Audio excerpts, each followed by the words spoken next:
Salut à tous les fidèles de la chaîne Smart SVT qui regardent cette vidéo qu'on va consacrer à la correction détaillée d'un exercice sur l'expression de l'information génétique. Cet exercice a été proposé à l'examen national de 2020. Il pourrait intéresser les deuxièmes années SVT, les deuxièmes années PC, mais aussi les premières années Sciences Maths. Les objectifs seront donc un entraînement à répondre aux questions de la partie 2, c'est-à-dire le raisonnement scientifique et communication écrite et graphique. On se voit après l'intro.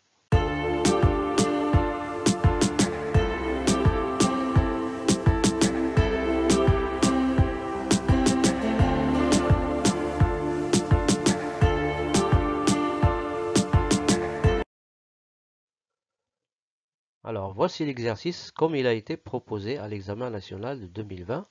Alors, une première partie dans la page 3, la grande partie dans la page 4 et une petite partie, la dernière question, dans la page 5. Alors, faisons un petit montage. C'est ce qu'on va obtenir. Voici l'exercice. Alors, première remarque très importante, veillez à lire tout l'exercice avant de commencer les réponses. Il faut toujours lire l'exercice en entier avant de commencer les réponses. Commençons le traitement détaillé de l'exercice. La maladie de Rondu-Osler-Weber, qu'on va noter ROW, est une maladie héréditaire. Parmi ses symptômes, des saignements spontanés du nez, des hémorragies digestives et une atteinte du foie. Ces symptômes sont dus à des malformations artério-veineuses qui entraînent l'absence de réseau capillaire entre les artères et les veines. Pour déterminer l'origine génétique de cette maladie, on propose l'exploitation des données suivantes.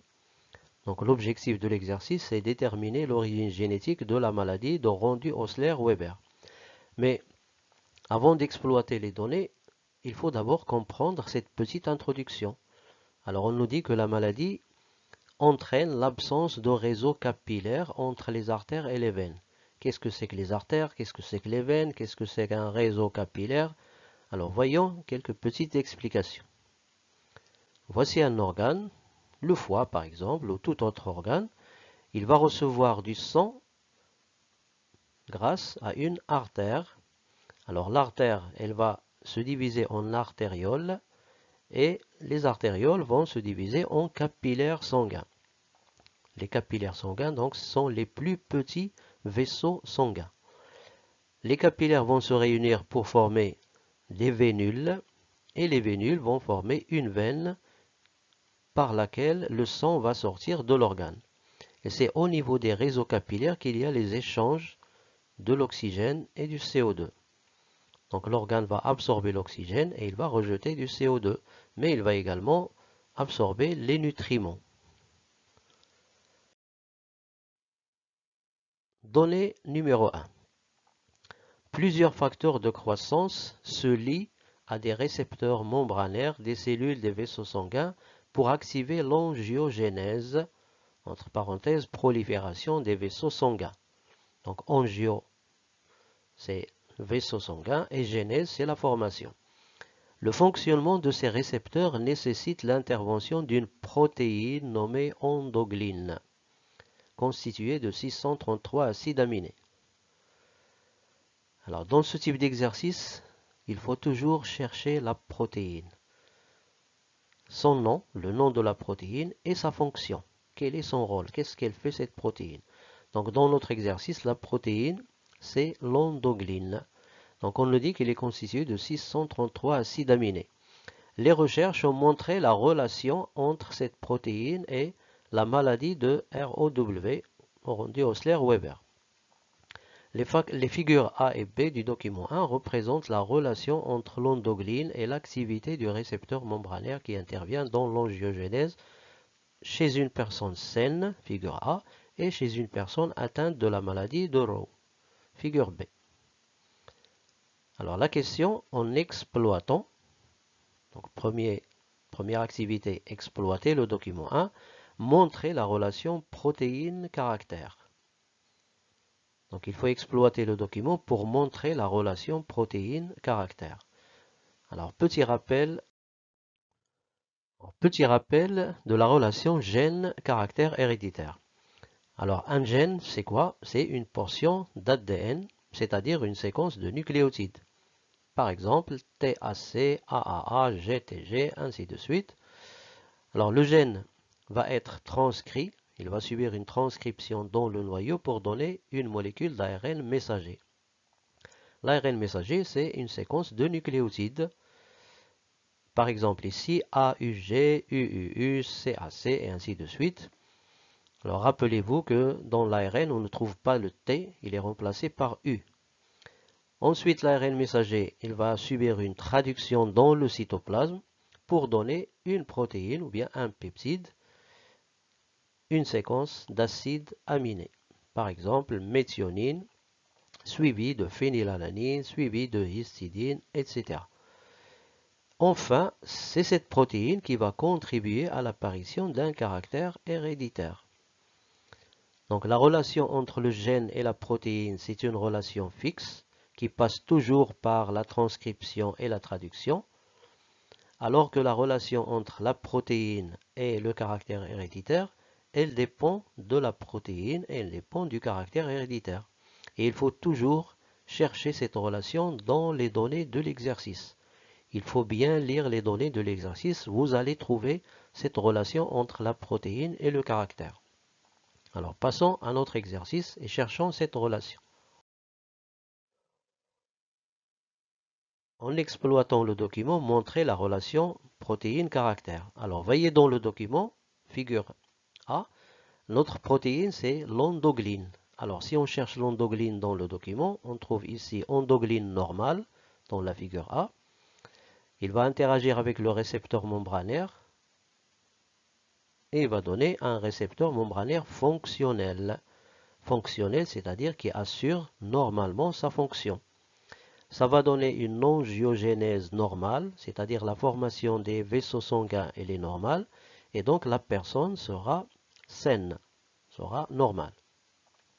Dans la figure B, quand l'endoglyne est anormale, elle interagit avec le récepteur, mais il va former un récepteur membranaire non fonctionnel qui n'assure pas sa fonction. Et donc on aura une angiogénèse anormale, la formation des vaisseaux sanguins serait anormale et la personne serait atteinte de la maladie de Rondy-Osler-Weber, ROW. Et à partir de là, on peut répondre à la question. Voici la protéine, c'est l'endoglyne, et le caractère, c'est l'état de santé de la personne. Est-ce qu'elle est malade? Est-ce qu'elle est saine? Alors, la réponse détaillée, on constate d'après le document 1 que le facteur de croissance se lie à un récepteur membranaire qui interagit avec la protéine appelée endoglyne. Si cette endoglyne est normale, elle permet la formation d'un récepteur fonctionnel, c'est-à-dire actif, ce qui permet une angiogénèse normale et l'individu est donc sain, ou bien normal. Par contre, si l'endoglyne est anormale, elle va former un récepteur non fonctionnel, ce qui entraîne une angiogénèse anormale et par conséquent la maladie de ROW.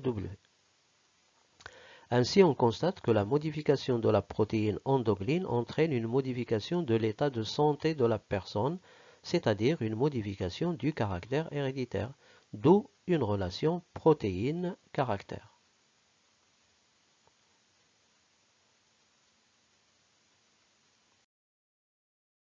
Donnée numéro 2. La synthèse de l'endoglyne est contrôlée par un gène appelé ENG qui existe sous deux formes alléliques. Le document 2 présente un fragment de l'allèle normal, brun non transcrit, chez un sujet sain et un fragment de l'allèle anormal, brun non transcrit, chez un sujet atteint de la maladie de Rondy-Osler-Weber. Le document 3 présente le tableau du code génétique.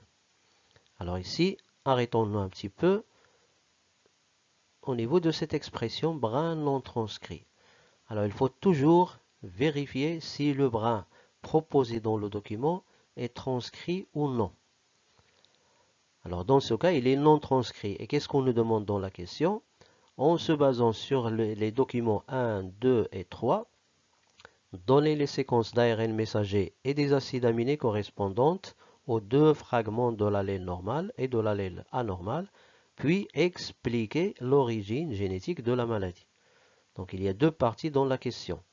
D'abord, il faut donner les séquences des ARN messagers et des acides aminés dans les deux cas, le normal et l'anormal, et ensuite expliquer l'origine génétique de la maladie. Alors, puisqu'on nous donne ici le brin non transcrit, il faut d'abord penser à écrire la séquence du brin transcrit et ensuite passer à l'écriture de l'ARN messager et enfin la séquence des acides aminés.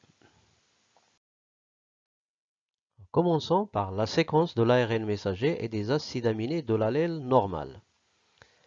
Voici la séquence du brin d'ADN non transcrit. Vous n'êtes pas obligé de l'écrire, bien sûr.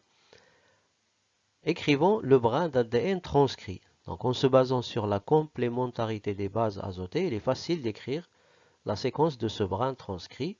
Donc, on aurait ici GGG, GTG, CAC et ainsi de suite. Et à partir de ce brin transcrit, on va pouvoir écrire la séquence de l'ARN messager. Donc on aura CCC, CAC, GUG, GAC, etc.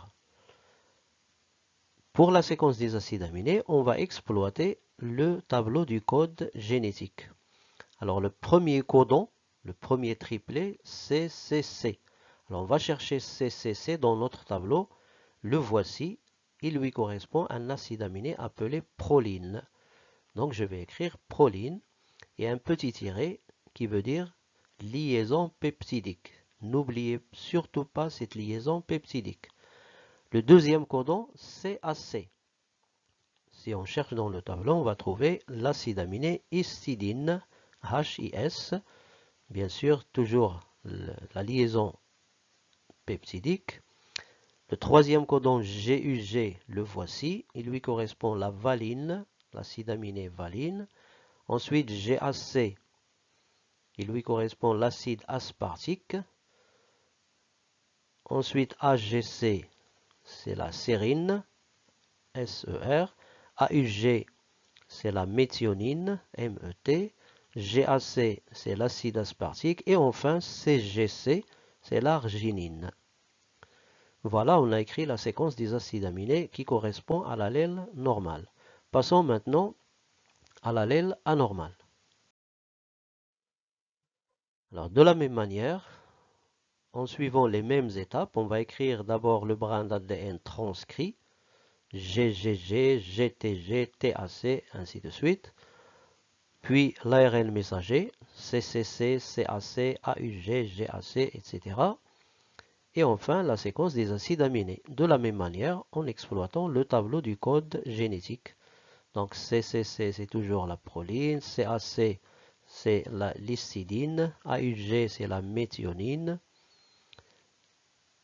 GAC c'est l'acide aspartique, AGC c'est la sérine, AUG c'est la méthionine encore une fois, GAC c'est l'acide aspartique encore et enfin CGC c'est l'arginine.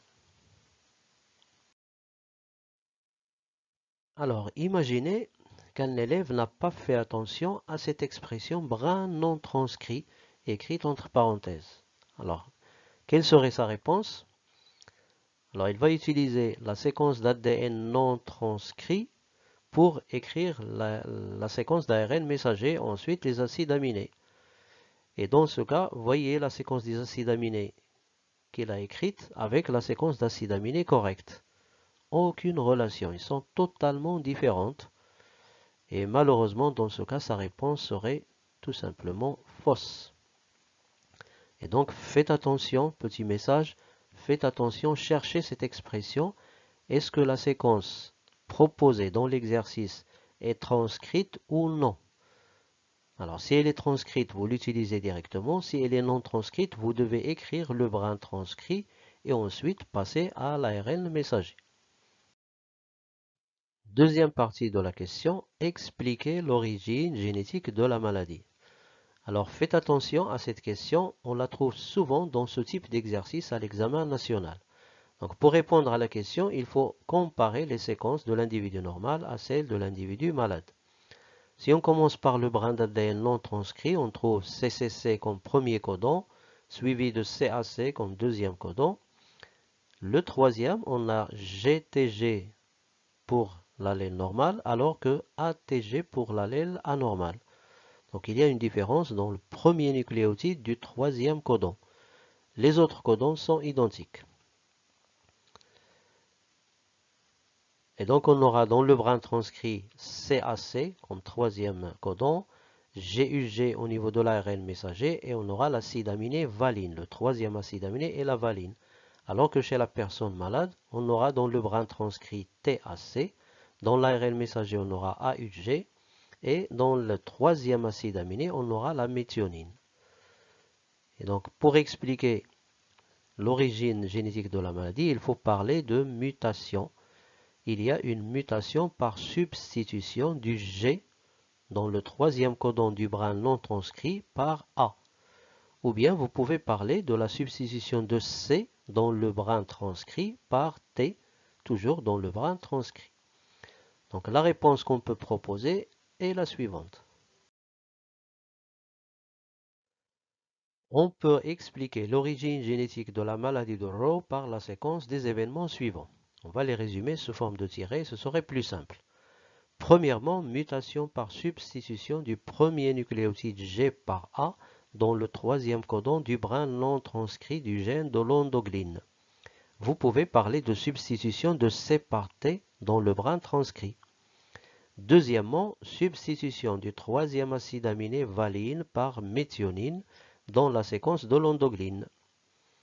La conséquence, on a synthèse d'une protéine endoglyne anormale.